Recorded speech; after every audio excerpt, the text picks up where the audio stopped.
Welcome back, everybody, to Spurs 9501. Sorry we've been away for a few weeks, but here we are back again. And this time, commenting immediately on the game we just witnessed.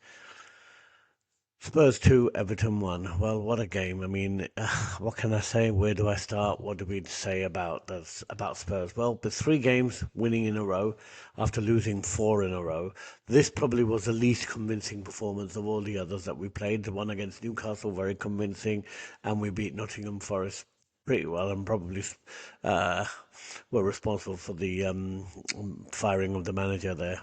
However, all I'd like to say is we really need to shape up because any other team we could have been so badly punished. How many chances did we give away today? Let's just quickly go through the game.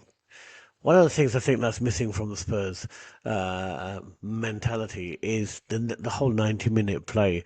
Fantastic in the first 15, 20 minutes, half an hour, and after that we drop off. Luckily, we got the two goals. Normally in the past, especially those four games we lost, we only managed to score one and hence got badly punished in every single one of them. You must remember in every game that we lost, we were 1-0 up. Today we managed to get two. I think we should have got the third. Brennan Johnson missed a sitter. Great to see Richarlison make a comeback the way that he did, and just a few words on that. I mean, I don't know what the doctor did to his groin, but whatever he did may continue for a very long time. Because since he's come back from that minor operation, it's a completely different player. It's like signing a new player. I mean, if we can get 15 to 20 goals from Richarlison this season, that will help us stay in the top four. I firmly believe that. However, let's hope, I don't want to jinx it. I'm really hoping that this is a turning point for him at this club and that his finishing and his ability to stay on side continue. Having said that, I think that Son was very lucky with that goal, bobbled it into the ground, but it was a great goal to get. I thought Brennan Johnson could have had a hat trick, but he didn't, which is a bit of a worry because he needs to start getting those scoring boots on. He's had enough chances to make that happen, and it's a shame to see Kulusevski not get a bit of a look in more in terms of the chances. But that was it. 30 minutes and we're done. 3-0, 2-0 up, not 3-0, sorry. And then we just hand it back to Everton. I mean, the chances that they had. And where did those chances come from? They come from having players that haven't got the ability to play out from the back. Put them under pressure and they will hand the ball over to you. The amount of turnovers, the amount of mistakes, the amount of unforced errors, the amount of forced errors that took place today was, I couldn't even count them. I sort of gave up after about 15 to 20. There were that many forced errors by the Spurs team. I just don't get it. If you can't play out from the back, then don't play out from the back. Why do you keep insisting on playing in a way which is not to the strength of your game and is handing it over? Nearly every single chance that Everton had came from a forced or unforced error by a Tottenham player. Not good enough, frankly. It is a game of two halves. We might have won, but I think this is a very poor victory. A very, very poor victory. Sometimes you have to win like that, and people will say, well, what are you moaning about? You won the game, for God's sake. Sometimes you win dirty, sometimes you win good.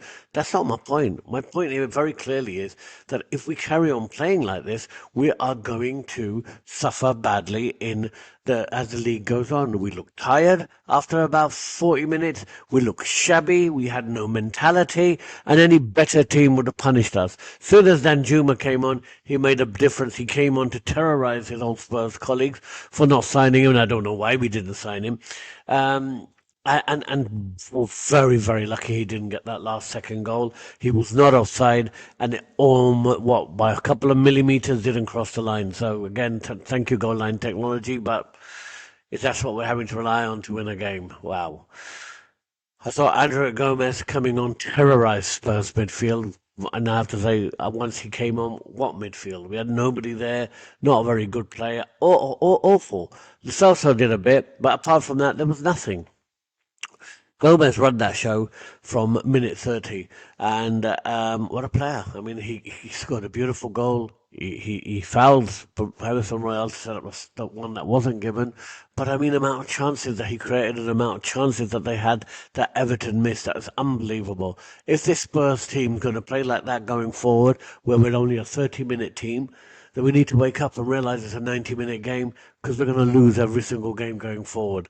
There's something's got to give, and the manager really needs to look at how he's setting his team up with those players who cannot play for more than 30 minutes. I don't know why they give up after 30 minutes. I don't know why this team thinks it's only a game of one half when it's clearly not, never has been. And we need to start getting better because, frankly, even though we won 2-1, that was no way near good enough. It was just pure luck that we won this game, pure and utter luck and nothing else. Because the performance was abject in the second half. It did not deserve a win, and if any team deserved to go away with the 3 points, it definitely wasn't Spurs. So, gotta get better, guys. Otherwise, no top four for us. Thanks. This is Cam signing out.